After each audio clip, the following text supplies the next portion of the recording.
Semoga yang subscribe diberikan rezeki melimpah dari jalan tak terduga. Dan yang like komen, dimudahkan jalannya menuju surga di hari akhir nanti.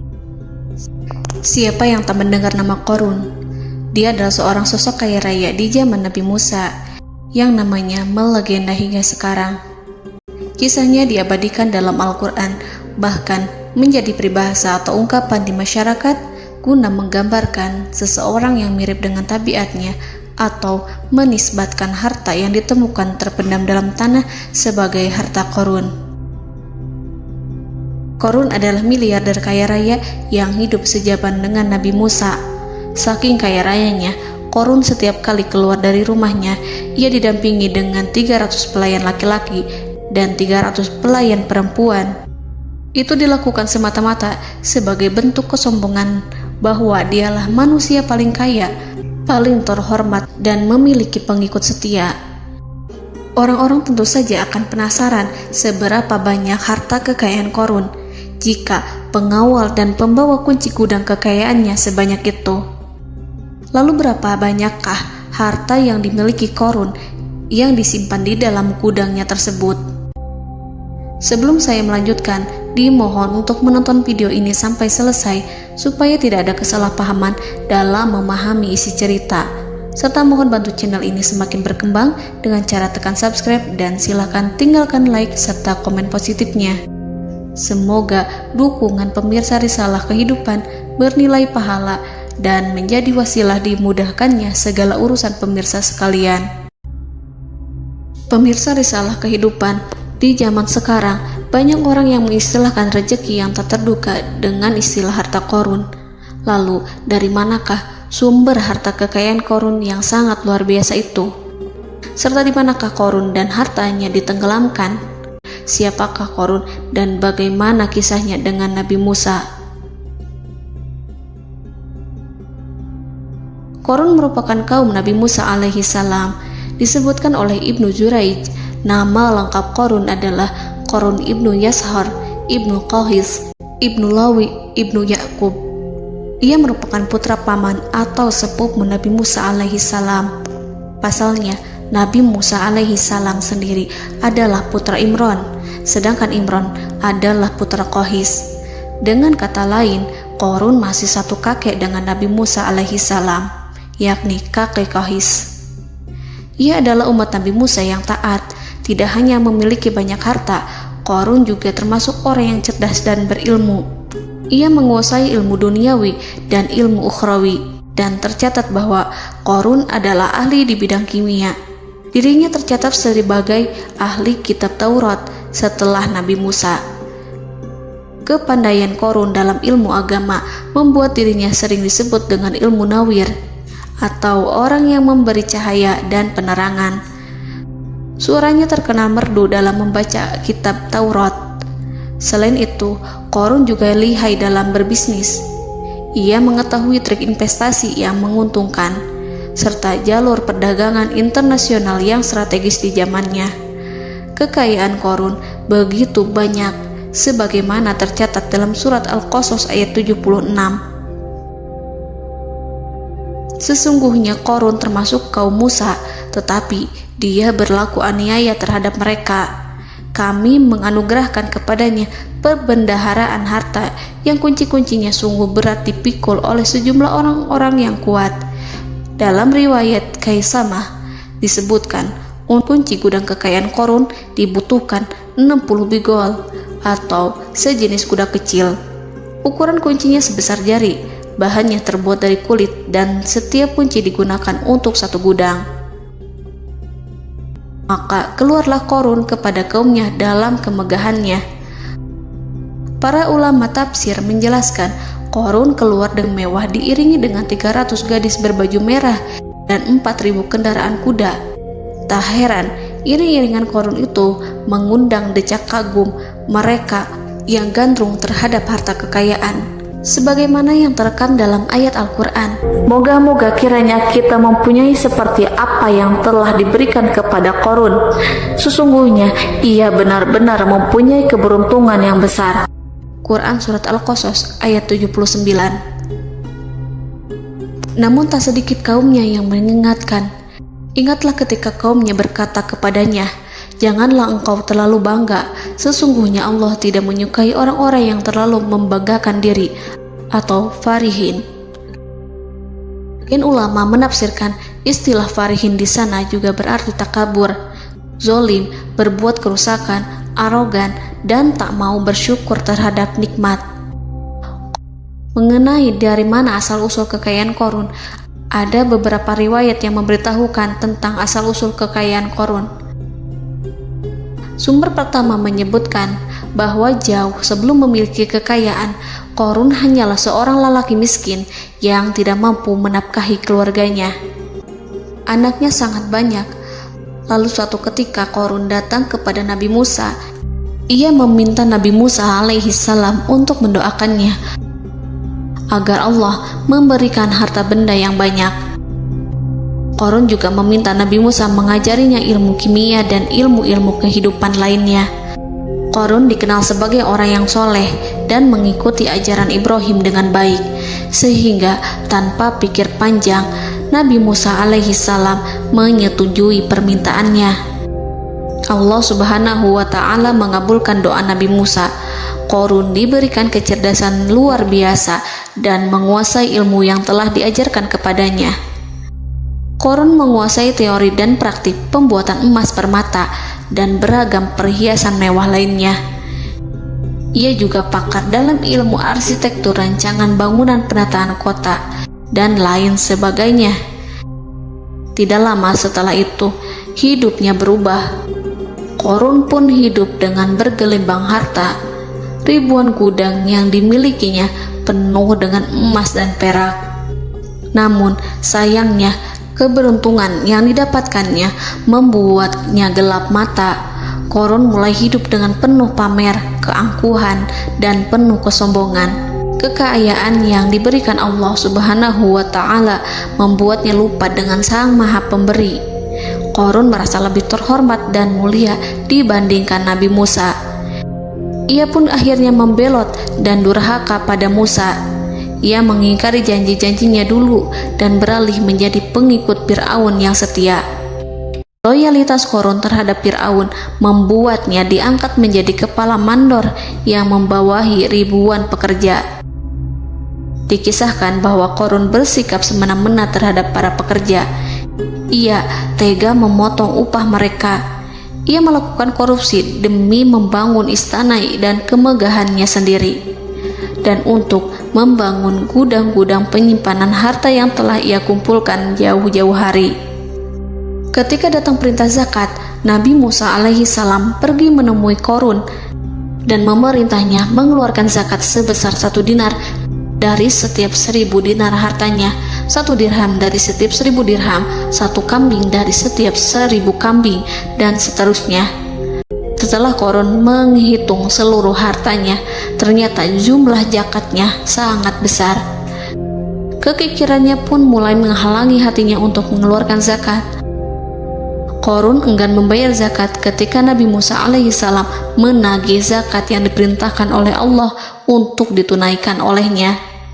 Ketika Qorun dimintai zakat, ia langsung marah dan tidak memberikan sedikit pun kekayaannya. Dia berpikir bahwa harta kekayaan yang dimilikinya didapat dari hasil kerja dan usahanya, dan tidak ada kaitannya dengan siapapun, termasuk Allah Subhanahu wa ta'ala. Janji Qorun untuk lebih taat beribadah dan membantu sesama jika diberi kekayaan oleh Allah dilupakannya. Dia mempergunakan kekayaannya tersebut dalam kesesatan, kezoliman, dan permusuhan, sehingga membuatnya menjadi sombong dan terlena. Orang-orang beriman pada masa itu sering menasihati Qorun untuk bersyukur atas nikmat yang telah Allah berikan, tetapi dia tidak mengindahkan nasihat tersebut. Dari sikapnya tersebut sudah jelas bahwa Qorun tidak membutuhkan nasihat kebenaran, bahkan merasa tidak takut dengan ancaman Allah, sebab Qorun merasa sudah memiliki segalanya. Qorun merasa dirinya hebat dan pintar serta punya banyak pengikut setia, punya banyak pengawal dan merasa aman karena dekat dengan Raja Fir'aun. Korun berkata, "Sesungguhnya aku mendapatkan harta ini karena ilmu yang ada padaku." Korun sangat sombong. Ia merasa hartanya didapatkannya sendiri tanpa campur tangan dan kehendak Zat yang Maha Kaya, yakni Allah Subhanahu wa Ta'ala. Apakah Korun lupa ataukah ia tidak tahu bahwa Allah telah membinasakan orang-orang sombong sebelumnya, yang bahkan lebih kuat darinya, yang lebih kaya darinya, yang lebih banyak pengawalannya, lebih kokoh dan tak terkalahkan dibanding dirinya? Karena terdorong sifat kikir dan angkuh, maka Korun membuat rencana untuk melakukan tipu daya agar dia terlepas dari kewajiban membayar zakat. Dia ingin menjatuhkan nama baik dan citra baik Nabi Musa. Kemudian dia mengumpulkan tokoh-tokoh konglomerat Bani Israel. Ia berkata kepada mereka, "Wahai saudara-saudaraku, terhadap apa yang diperintahkan Musa untuk membayar zakat, apakah kalian akan mematuhinya? Sekarang dia hendak mengambil harta yang ada di tangan kalian, maka pikirkanlah suatu cara untuk menghindari perintahnya." Para pembesar-pembesar yang dipanggil kemudian menjawab, "Wahai paduka Korun, engkau lebih besar daripada kami. Kami akan melakukan apapun yang kau inginkan." Korun berkata, "Datangkanlah kepadaku wanita cantik.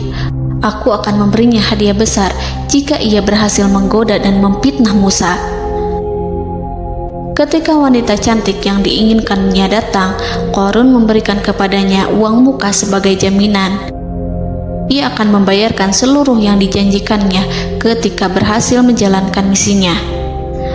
Bukan hanya itu, Korun pun berjanji akan menjadikan wanita ini sebagai istrinya. Keesokan harinya, Korun mengumpulkan Bani Israel. Setelah itu, Korun menghadap kepada Nabi Musa seraya berkata, "Orang-orang menanti kedatangan Anda, sampaikanlah saran dan nasihat kepada mereka." Nabi Musa kemudian keluar dari rumahnya. Ia mulai menyampaikan nasihat pada umatnya. Di antara nasihatnya, beliau berkata, "Barang siapa yang mencuri, aku akan memotong tangannya. Barang siapa yang memfitnah, aku akan mencambuknya sebanyak 70 kali.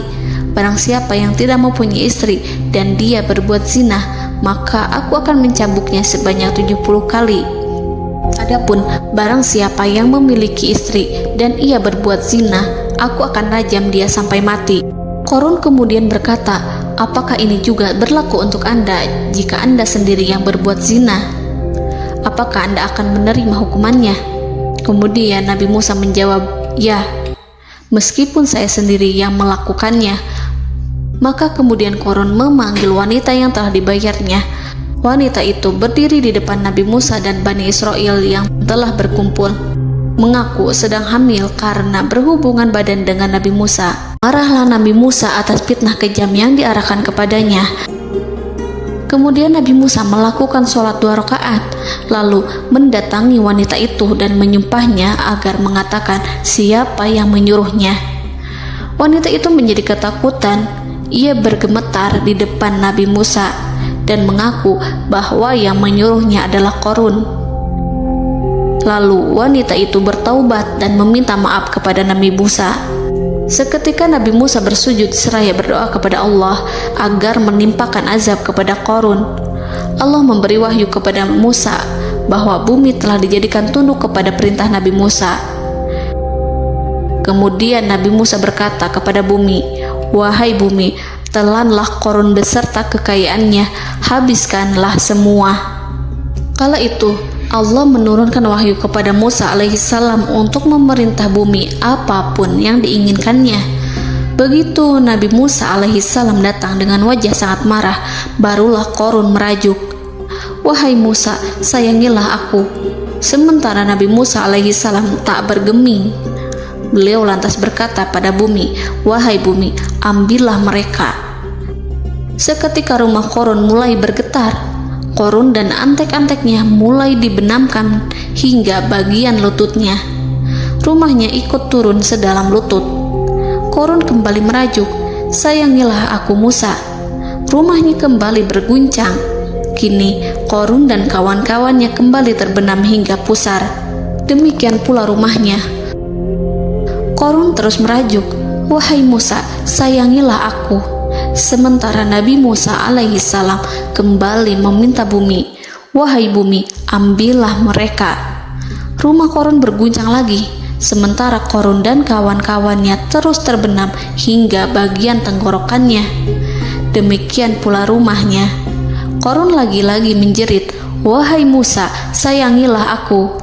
Namun Nabi Musa alaihissalam tak bergeming. Beliau terus meminta bumi menelannya, hingga akhirnya Korun dan kawan-kawannya hilang seluruhnya ditelan bumi. Tak lama setelah itu Allah berkata, "Wahai Musa, apa yang membuatmu bersikap demikian? Padahal demi kemuliaanku, andai dia Korun berdoa kepadaku, niscaya aku akan rahmati. Maka kami benamkan dia beserta rumahnya ke dalam bumi, maka tidak ada baginya satu golongan pun yang akan menolongnya selain Allah, dan dia tidak termasuk orang-orang yang dapat membela diri." Quran Surat Al-Qasas ayat 81. Lalu di manakah lokasi ditenggelamkannya Korun beserta harta bendanya? Konon berdasarkan kepercayaan beberapa masyarakat setempat, Korun ditenggelamkan di sekitar sungai atau danau Moris yang terkenal di kota Payom, negara Mesir.